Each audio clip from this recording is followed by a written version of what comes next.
জাতীয় নাগরিক পার্টি এনসিপিকে শাপলা প্রতীক দেওয়া হলে কোনো মামলা না করার ঘোষণা দিয়েছেন নাগরিক ঐক্যের সভাপতি মাহমুদুর রহমান মান্না। বৃহস্পতিবার দুপুরে নিজের ভেরিফাইড ফেসবুক পেজে দেওয়া এক পোস্টে তিনি এ তথ্য জানান।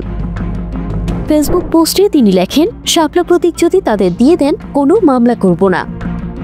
ফেসবুক পোস্টের কমেন্টে মান্না আরও লেখেন, আমাকে যদি জাতীয় প্রতীকের কারণে শাপলা না দেওয়া হয় তাহলে নির্বাচন কমিশন আর কাউকে দিতে পারেন না। ওরা আমার কাছে এসেছিল যারা জুলাই অভ্যুত্থান করেছে, তাদের বয়সের কারণে অভিজ্ঞতার কথা বিবেচনা করে এবং শেখ হাসিনার ফ্যাসিবাদ উৎখাতের কথা বিবেচনা করে আমি তাদের প্রতি দরদি। শাপলা প্রতীক যদি তাদের দিয়ে দেয় আমি একটা অঙ্গীকার করতে পারি আমি কোনো মামলা করব না।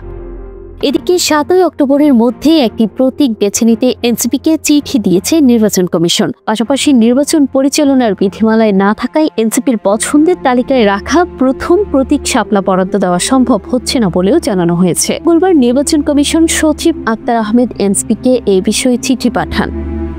চিঠিতে জানানো হয় এনসিপি তাদের নিবন্ধনের জন্য আবেদন করেছিল এবং তা প্রাথমিকভাবে গ্রহণযোগ্য বলে বিবেচিত হয়েছে। তবে তাদের পছন্দের প্রথম প্রতীক শাপলা নির্বাচন পরিচালনা বিধিমালা অনুযায়ী বরাদ্দ করা সম্ভব নয়, কারণ বর্তমান প্রতীকের তালিকায় এটি নেই। এনসিপির আবেদনপত্রে প্রতীকের ক্রমানুসারে শাপলা, কলম ও মোবাইল উল্লেখ করা হয়েছিল, কিন্তু নির্বাচন পরিচালনা বিধিমালা 2008-এর বিধি অনুযায়ী প্রার্থীর অনুকূলে বরাদ্দের জন্য নির্ধারিত প্রতীকের তালিকায় শাপলা অন্তর্ভুক্ত না থাকায় এই প্রতীক বরাদ্দ দেওয়া সম্ভব হচ্ছে না।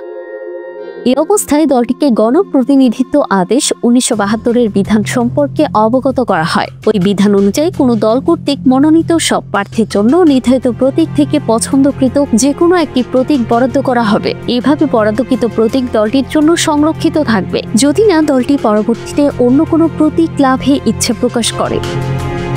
এই জটিলতা নিরসনে নির্বাচন কমিশন এখন জাতীয় নাগরিক পার্টিকে নির্বাচন পরিচালনা বিধিমালা 2008-এর বিধি অনুযায়ী ইসির দেওয়া প্রতীকের তালিকা থেকে এখনো বরাদ্দ হয়নি এমন একটি প্রতীক দ্রুত পছন্দ করে নিতে বলেছে। দলের নিবন্ধনের বিষয়ে পরবর্তী পদক্ষেপ নিতে পছন্দের প্রতীক আগামী 7 অক্টোবরের মধ্যে লিখিতভাবে কমিশনকে জানাতে অনুরোধ করা হয় চিঠিতে।